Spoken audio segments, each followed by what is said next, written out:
Newcastle for Alexander Isak. Liverpool's stance effectively now is that unless Newcastle look to drop their asking price for Isak, then Liverpool aren't prepared to bid any further.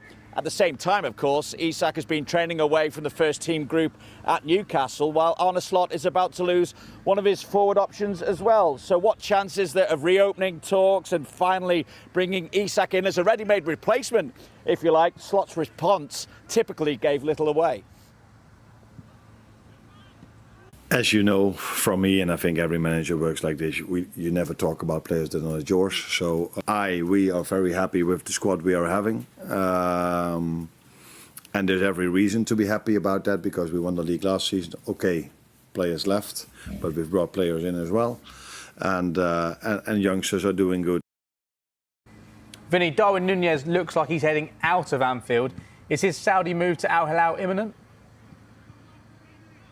Yeah, Liverpool agreeing a fee of €53 million plus add-ons to sell Darwin Núñez to Al Hilal. It is a loss on the guaranteed €75 million they agreed to pay back in 2022 for his services. But this is a player who never really cemented a regular starting role. He had important contributions, notably again last season in Liverpool's title-winning campaign, but at the same time not on that consistent basis either. He nearly left, of course, back in January as well amid further interest from Saudi. I think as well that once that deal is finalised, Liverpool will explore the market still. They will look to bring in a replacement, someone who can go straight into the first team, someone who is at fair market value, which Isak possibly isn't at this stage for them at least as well, and a player who is attainable. And that will come once Darwin Núñez finally says goodbye. And according to Arne Slot, those goodbyes aren't too far away now. At this moment of time, Darwin might leave indeed, but things are not signed yet. So you need to wait maybe a few days before that's completely. There is indeed a chance that he's going to leave. Vinny, plenty of Liverpool fans have been saying they need defensive cover. What was Slot's take on that today? I'd agree with most of the Liverpool fans as well. I was there at the double-header against Athletic Club on Monday and thought that Liverpool looked pretty short at centre-half, particularly as Virgil van Dijk was ill on the evening. So in the first game, we saw Andy Robertson playing as a left-sided centre-half. In the second game, we saw Endo playing as a left-sided centre-half, that time partnering Ibrahima Konate. Konate was effectively the one fit senior centre-back that Liverpool had available to them on the night as well. So with that in mind, does Slot feel that he needs to bring in reinforcements in the centre-half area, even taking into account the fact that someone like Ryan Gravenberch can act as a makeshift centre-half as well? You forget to mention Joe Gomes. Unfortunately, he has a minor injury at the moment, but he will be back with the team very soon. So we still have numerous options that can play there. But as always, what I always say, it's the same boring answer as with players that we might bring in or not. I'm really happy with the players we are having, and we have numerous players that can play in that position. So the Community Shield to look forward to this weekend before the start of Liverpool's title defence. That comes in the first Friday night football of the season at home to Bournemouth. It's live on Sky Sports Premier League and Main Event. And some breaking news to bring you as well, because as we expected, Gareth Taylor has been named as the new Liverpool women's head coach. That follows the departure of Matt Beard back in February, of course, as well. Amber Whiteley, who took interim charge, will remain as an assistant coach, while Taylor's former assistant, Chad Gribble, also joins the backroom staff. So that breaking news coming from Liverpool as well. Vinny, thank you very much for now.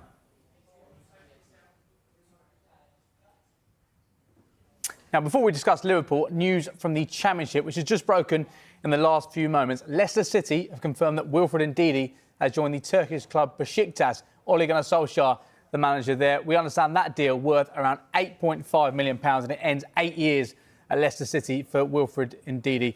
Mark, alongside me, let's continue the discussion around Liverpool. Arne Slot said he's happy with this squad. I think he would say that as a manager.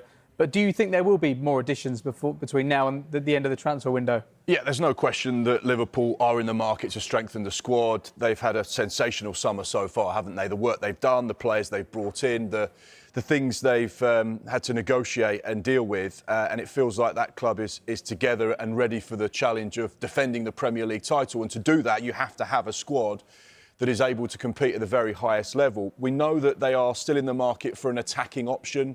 Now, whether that is someone that plays down the left-hand side or through the middle as a number 9, or, as Arne Slot would prefer, someone that can play both roles. That is something that's key between now and when the window shuts on the 1st of September. They want versatility, they want flexibility, they want players that can play in multiple positions. And I think that gives you a bit of an indication as to the types of profile of player they're going to be going for between now and deadline day. They only have one number 9, which is obviously a small problem, Hugo Ekitike being that player. He is one of those that can play in multiple roles as well, but if there were any injury concerns or he took a little bit of time to get up to scratch with the Premier League, they might find themselves in a bit of a pickle there, so may look to try and strengthen in that area. But anyone they do sign will be someone that could play across the front line, not just as an out-and-out number 9. You also have to remember as well, they've got an incredible academy that have done so well over the course of the last few years to develop players. And you saw it at the back end of Jurgen Klopp's reign, where there were so many young players coming through the system that were all just pushing and pressing and probing to try and get into that matchday squad. You've seen some of them depart the football club. They've made some good money on player sales. Some of them have had some good experiences out on loan last season in the Championship and across Europe. So therefore, some of those players are taking that next step as well. And Liverpool are really conscious that they don't want to stifle or stop the progression of young, talented players. So if they feel they've got a chance to be in and around that first team, they're not going to go and sign someone that stops that progression and development. And of course, you know, with the way that Arne Slot likes to play, he wants to have that kind of adaptability and versatility in the way they play. They don't want to just be a 4-3-3 set-up side. Sometimes he might play 2 10s. He might not play a 9. Sometimes he might play 2 up top, which is something Hugo Ekitike can do. And that's something that's key. Arne Slot wants to keep everyone guessing about how he's going to line up and the players he will use in what position. We do know, and Vinny O'Connor touched upon it there, one key area of concern, one key area they do need to strengthen is at centre-back. They are short off the back of selling Jarell Quansah to Bayer Leverkusen. And of course, there is a concern over Joe Gomez and his injury situation at the moment. Virgil van Dijk's not 26, he's into his 30s now, still one of the best defenders in world football, so he will play the majority of the games, but they do need to protect him. Ibrahima Konate into the last year of his contract as well, so that's another interesting situation. If I was to be put on the spot, I think at least probably 2 more for Liverpool over the course of this summer, maybe more, but the thing to remember is they only spend money when they see value in the player. A, is this a player we want? Yes. B, is he at the right price? And as you saw from last summer, they won't just go and spend frivolously for the sake of it. It has to be the right fit. You mentioned the Liverpool Academy there. It's going to be fascinating to see what journey Rio Ngamoa goes on this season. Could he get some minutes in the Premier League? Not many options there. Left flank at the moment. You've got Cody Gakpo there and Ngamoa, and he's been so impressive in pre-season. One thing last season when we did the transfer shows, Liverpool fans were frustrated at the lack of activity. But do you think that Liverpool been vindicated in what they did last summer? There were players who actually wanted to leave last summer. There are players I presume they wanted to sign, but having had a season to assess the squad, it feels like they've been in a great position to attack this transfer window, which they did very early on this summer. Yeah, obviously when Arne Slot went in, he went into the football club and he'd never managed a Premier League game before. Richard Hughes was going in as a new sporting director and Michael Edwards was returning to the club in the hierarchy of FSG. So you had 3 new people controlling the football operation at Liverpool that were all essentially working together for the first time in that particular environment. And they just wanted to let things breathe. And they just wanted the manager to assess the options he had, look through the young players that were coming through. They just needed to work out what was available. They could have signed Martin Zubimendi. They had agreed to pay his release clause, but in the end, the player decided, actually, I want to stay in La Liga for another season. Obviously, they did get the goalkeeper, Mamadashvili, as well, so that was a deal that was done last summer. And they brought in Chiesa. But generally, they only wanted to sign players they thought would make a huge difference to that football club. And they were so comfortable with the squad they had at their disposal. And obviously, it's easy in hindsight, because you can say, well, actually, they were right to do what they did because they went on and won the Premier League title. So clearly, they did the right things. And that's also allowed them time to just assess, reflect, look at the window, look at the players that are available, and then really go for targeted recruitment this summer, which is what they've done. They've identified players very early on. They've got a big bulk of their business done in June, before the players have even come back to pre-season.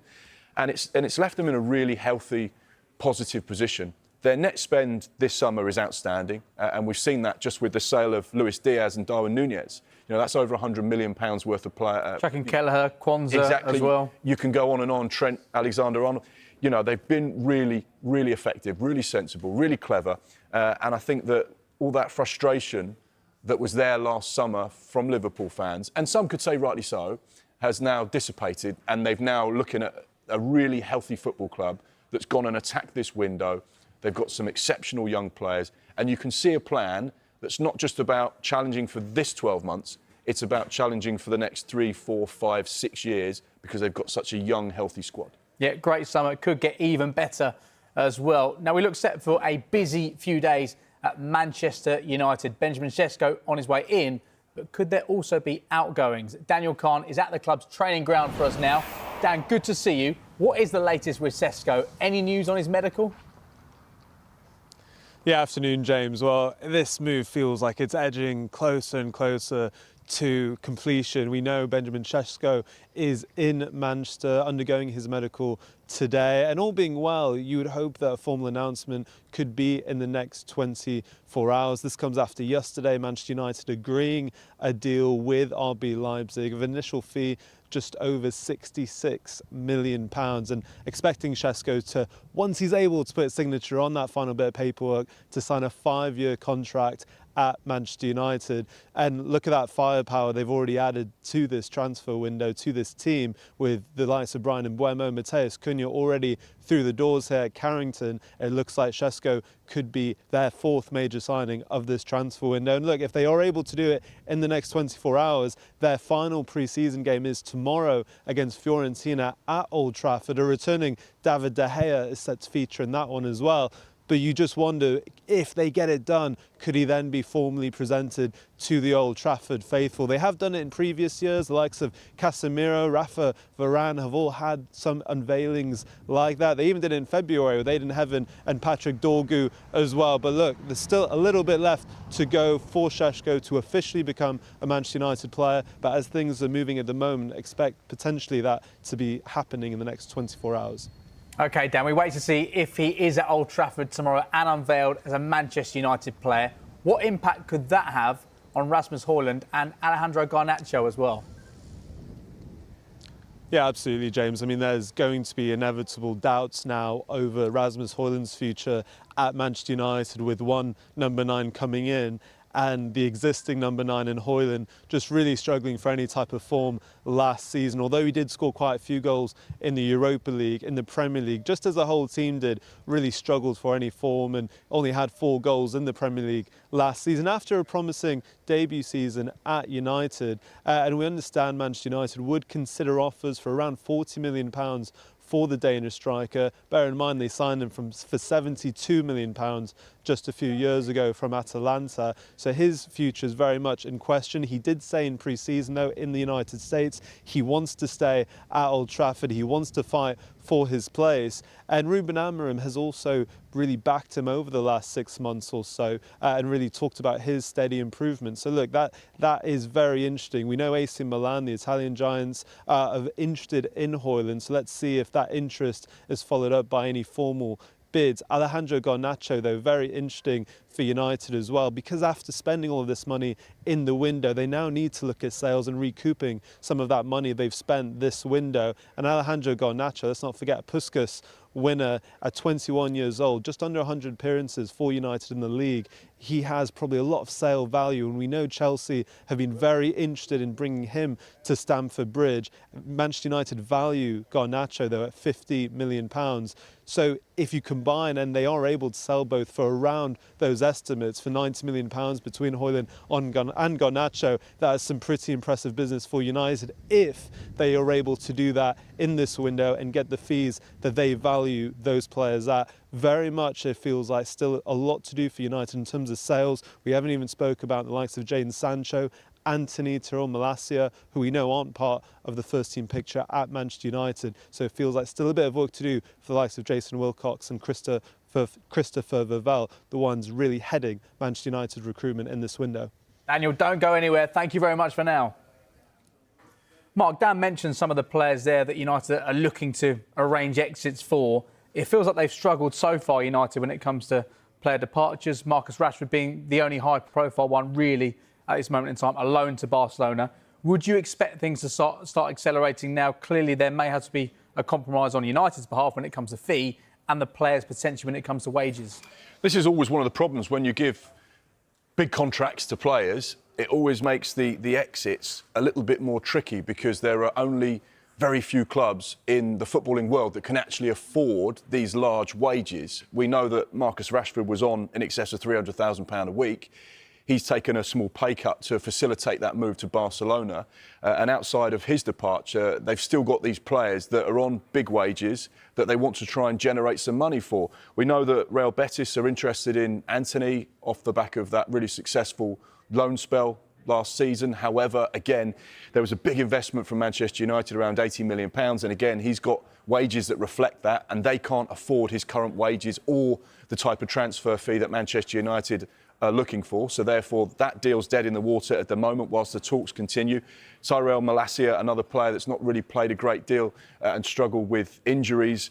No interest in him as of yet. And we know that Jadon Sancho, whilst he had that reasonably successful loan spell at Chelsea, they didn't want to activate that option to buy him. We know that Borussia Dortmund are at the table, but once again, he's got a year left on his contract with a club option second year, so essentially a year option, but with big wages, teams have to be able to do a deal. So Manchester United's price right now will be at point A, but in 2 weeks' time, when we get closer to deadline day and there's still no movement on those players, Manchester United might have to soften their approach and say, OK, right, this is what we wanted ideally, but actually it's better to get this player off the wage bill and get some form of income than have an unhappy player at Carrington that's not going to be healthy for us, for him, or the bigger picture of the football club. So the stance might change. It's been slow. When you look at other sides like Liverpool, where they've been so effective and proactive in selling players and getting good market value for their players, Manchester United's the other side of the coin, where they've struggled a little bit, but maybe the current regime are just inheriting some of these players that were signed under the Glaziers and not under Ineos. Plenty going on at Manchester United right now. OK, more breaking transfer news for you. Victor Reis has joined Girona on a season-long loan deal subject to international clearance from Manchester City. Girona, of course, City's sister club. The 19-year-old Brazilian youth international only joined City from Palmeiras in January of this year, but will now go and spend some time on loan at Girona. Plenty still to come on Transfer Talk, though. Will Tottenham look to find a replacement for the injured James Maddison?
Hi there, welcome back. Time now for our transfer update. Benjamin Sesko is having a medical ahead of his move to Manchester United today. The striker arrived in Manchester last night after United and RB Leipzig agreed a £74 million deal, including add-ons. As for outgoings at Old Trafford, Manchester United want £50 million for Alejandro Garnacho. Chelsea are keen to sign the winger before the window closes. Liverpool are in the market for an attacking player once Darwin Núñez confirms his move to Al Hilal. AC Milan, Juventus and Bayern Munich have all explored the conditions of a deal for Chelsea striker Nicholas Jackson. Tottenham, they're interested in Como attacking midfielder Nico Paz. PSG and Bournemouth are in advanced talks over a deal for defender Ilya Zabani.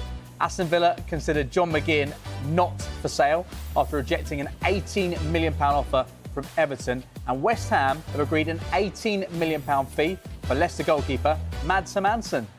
Don't forget, you can keep across all the latest information as it happens on our dedicated Transfer Centre blog.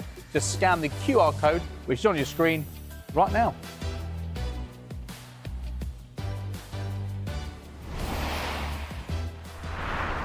I think it's fair to say that yesterday was a difficult day for Tottenham Hotspur. The club confirmed in the morning that James Maddison had ruptured his ACL and he's set to miss the majority of the season. They were then beaten 4-0 by Bayern Munich in their final pre-season friendly. Mark, does it look like Spurs will look to sign a replacement for James Maddison? Of course, Dejan Kulusevski is out already at the moment, so Thomas Frank struggling for number 10s. It looks like Sarr could be the man to play that role in that first game against Burnley. Yeah, it's frustrating, isn't it? I really like Thomas Frank. I'm really excited about what he can do at Tottenham Hotspur this season. I think he's an exceptional coach. But, of course, he's almost gone in and he's now got two hands tied behind his back because of the injuries he's suffering and the players that's not going to be at his disposal. James Maddison, real blow for the lad. Not just as an exceptionally talented footballer, but someone that has so much ability and creativity and personality as well. And I think that's one of the things I love about James Maddison. He interacts with the crowd.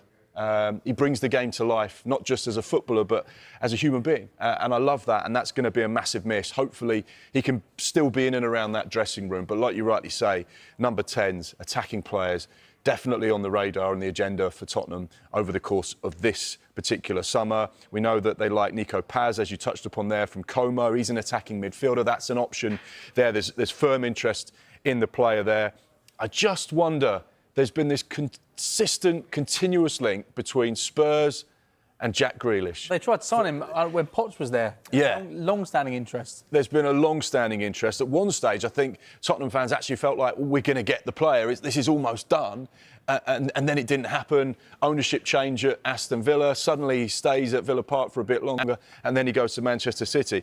He would be the right type of player, I think. Premier League proven, good experience, point to prove. Of course, the biggest stumbling block is any potential finance and wages are going to be an issue there.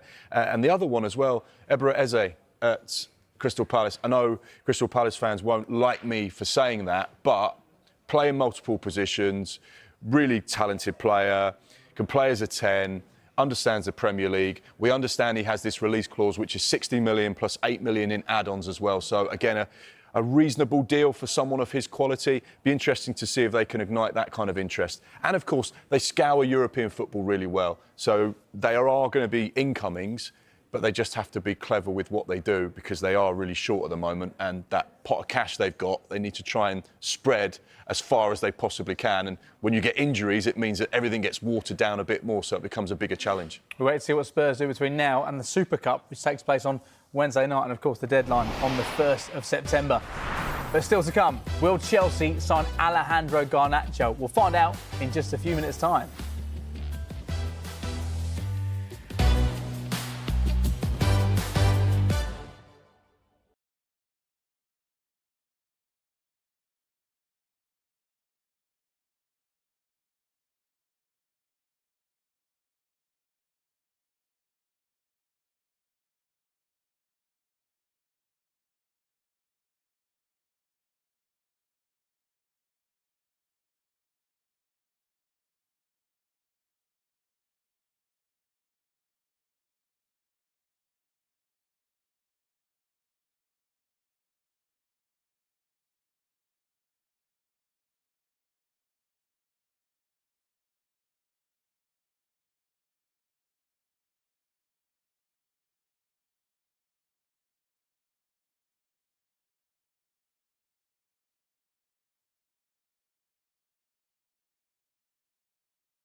Hi there, welcome back to Transfer Talk. Let's get straight to Chelsea. They've spent over £250 million so far in this window, and there could be further incomings. We can speak to our chief correspondent, Kaveh Solokol, who's in Lausanne for us.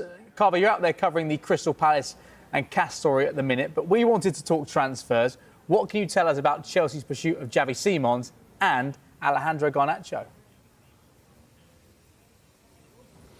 Well, look, first of all, Alejandro Garnacho is a player that Chelsea have been interested in for more than 12 months. His situation has obviously developed at Manchester United. He's been frozen out by Ruben Amorim. He obviously realises that his future is away from Manchester United and he would like to move to Chelsea. That is clear. He wants to become a Chelsea player. Moving to Chelsea, of course, would mean playing in the Champions League for him as well.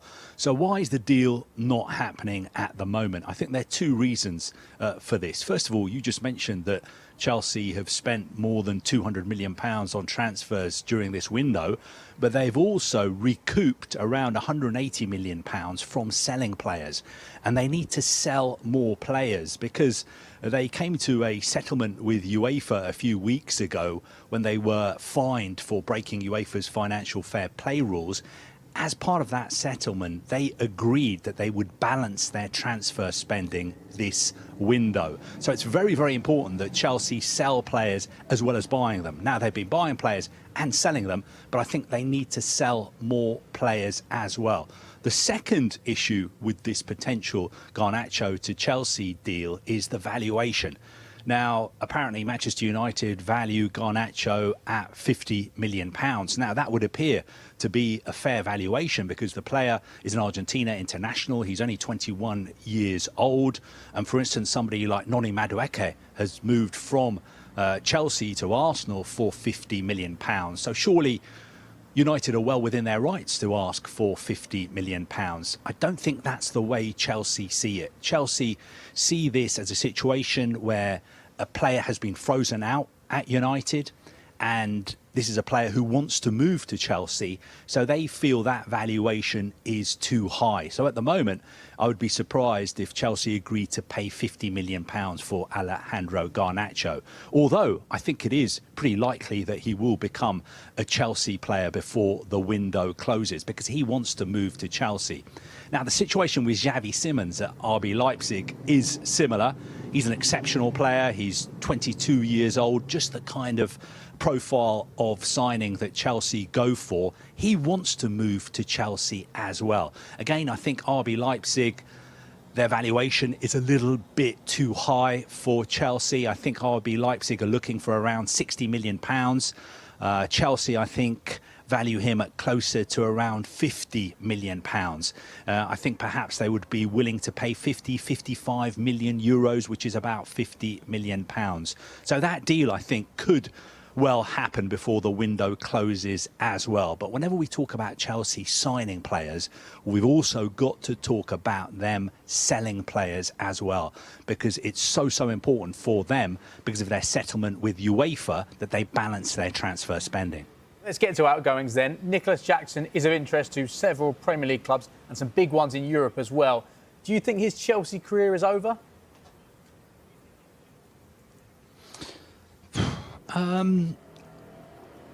Not completely and utterly. I wouldn't close the door totally on him remaining a Chelsea player.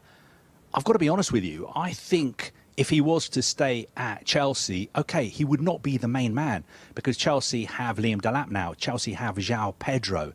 But he would get lots of game time because Chelsea are going to be playing in so many competitions. They were playing in the Club World Cup up until, 3.5 weeks ago. So he would get plenty of games if he was to stay. But of course, I don't think he is happy being a bit part player. I think he looks in the mirror and he sees himself as being the main man. And he feels that he can be the main man at a big club. Now, that could be a big club, a Champions League club in the Premier League. It could be a Champions League club in Germany or Italy, for instance. Sky Germany saying that Bayern Munich are interested in signing him. But it would take big money for Chelsea to sell him. I think it would take something in the region of around £70 million for Chelsea to sell him. I think Chelsea would say, look at the market for strikers this summer. Look at the prices being paid. Players like Gyökeres, Sesko, these kind of players are all going for upwards 60, 70, 80 million pounds. Look at the valuation on Alexander Isak at Newcastle United, for instance.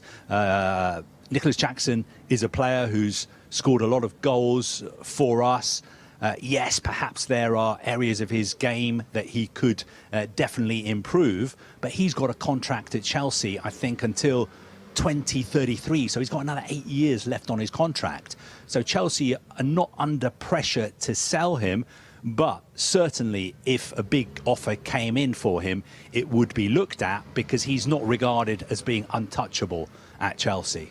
Let's see what happens with Nicholas Jackson. Devastating blow yesterday, wasn't it? Levi Colwill will spend a long period on the sidelines after suffering an ACL injury. He's had successful surgery in the last couple of days.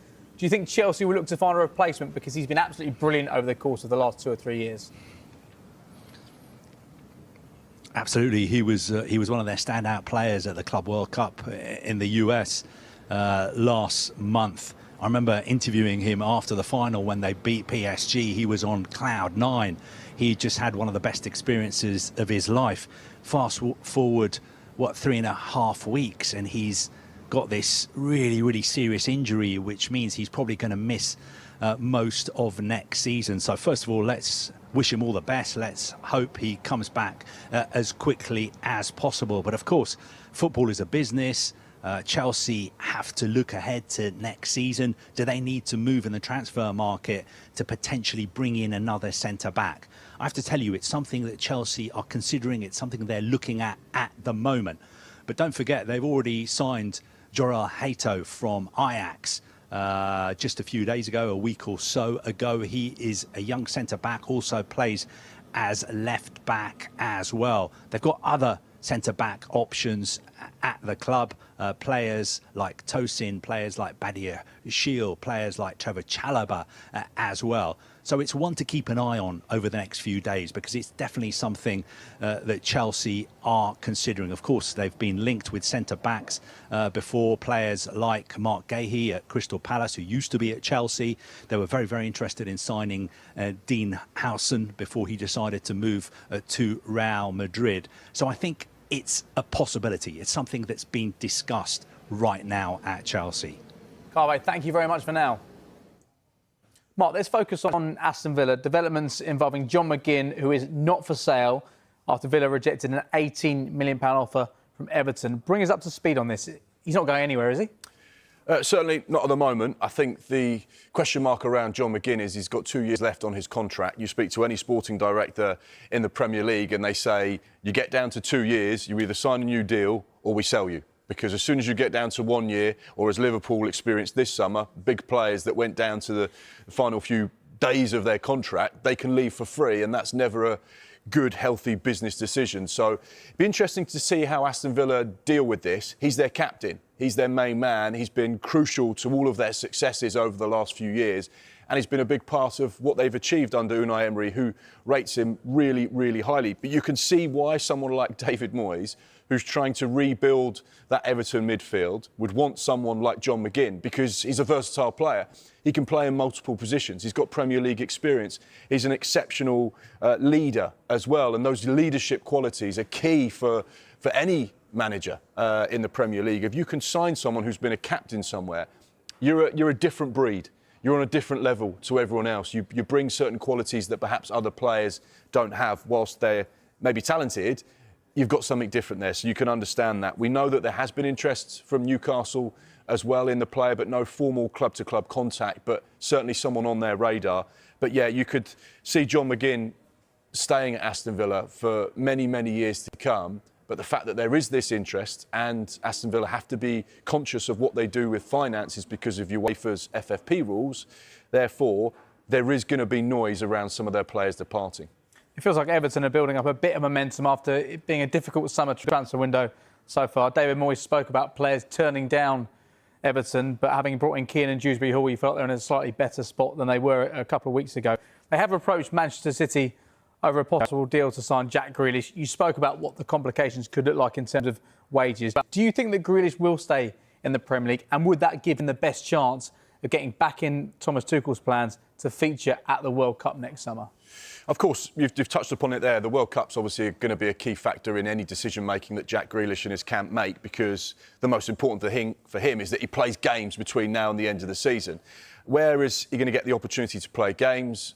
Virtually anywhere that he goes, because he's such a talented footballer. We know that there will be a number of teams queuing up to try and sign him, particularly in the Premier League, Saudi Arabia, as well as Europe as well, because he is that type of player that can be, you know, he can be that special source when you've got your backs against the wall and you need someone to pull something out the bag. He's the type of player. Now, we haven't seen that at Manchester City recently. Game time has been limited, not started many Premier League games.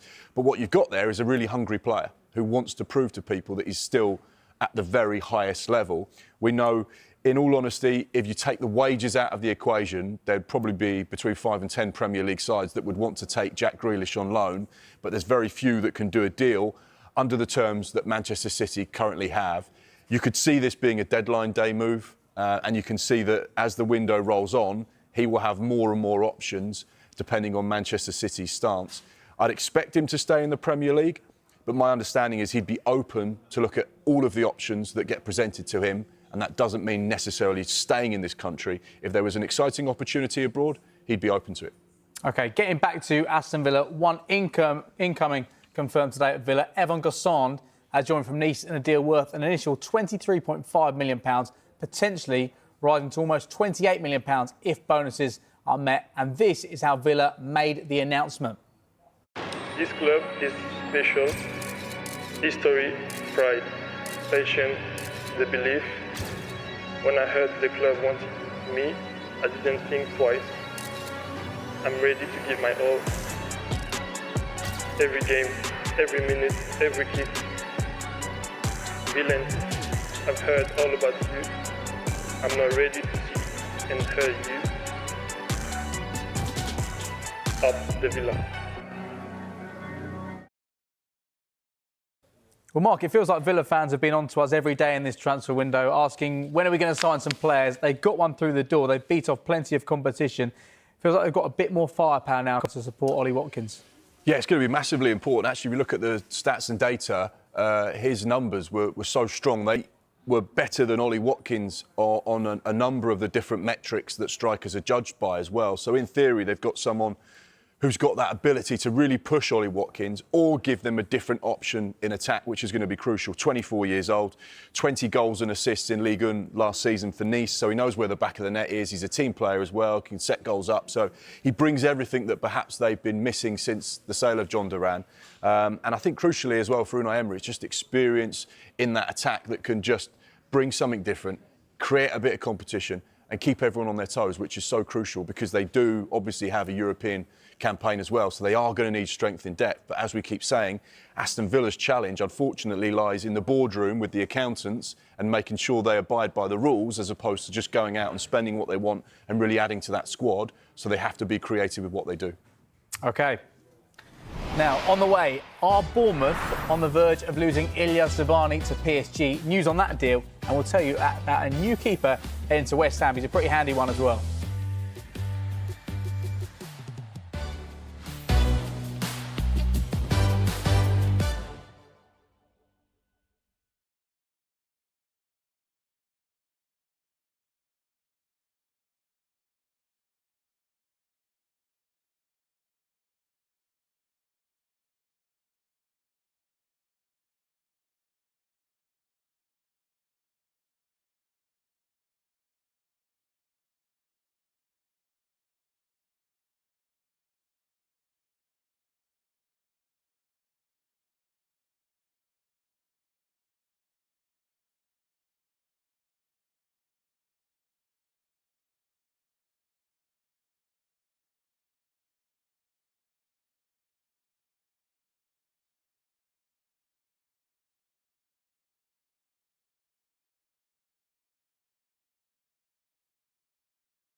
storm his pace, his energy, his goals, and the fact that he's so versatile as well. He's been a real asset to Bournemouth, so they will be sorry to see him leave. That's if he goes. Their stance, of course, is he's not for sale. He's a key member of their first team. They don't want to lose him. However, one of the key developments is that Dango Ouattara, over the course of this summer, has said to Bournemouth, I'd like to explore the opportunities that are potentially on the table. I'm interested in maybe seeing what's out there. I'm ready for a new challenge. And obviously, Bournemouth, whilst they don't like that, they respect that. And if they were to sell, they'd want fair market value. They're not going to let him go on the cheap. He cost £20 million from Lorient.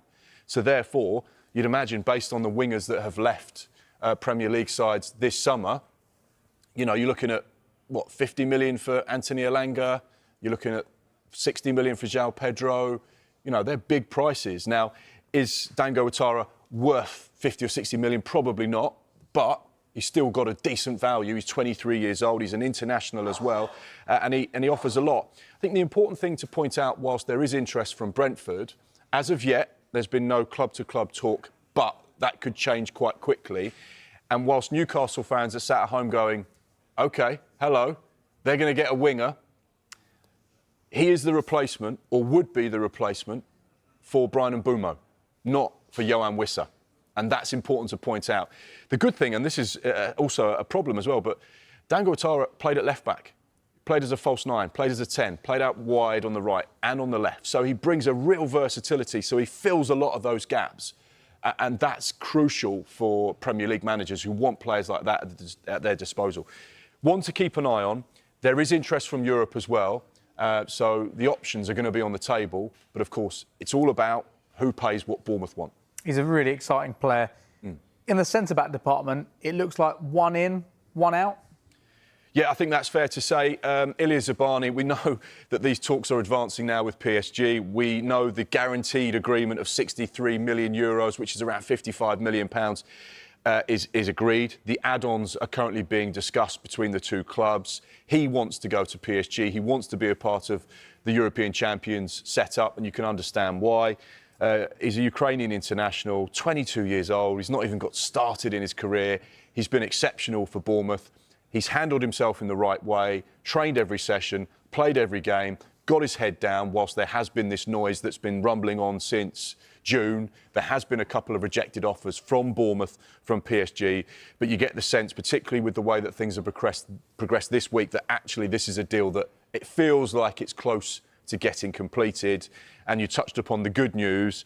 Bafodo Diakite of Lille, centre-back. Bournemouth very much interested in him. They're in talks with Lille at the moment. We understand this could be a sizable deal when this one gets agreed. And it feels like it's edging towards some sort of conclusion. So, yeah, so one in, one out. I know Bournemouth fans are saying, well, we still haven't replaced Dean Howson.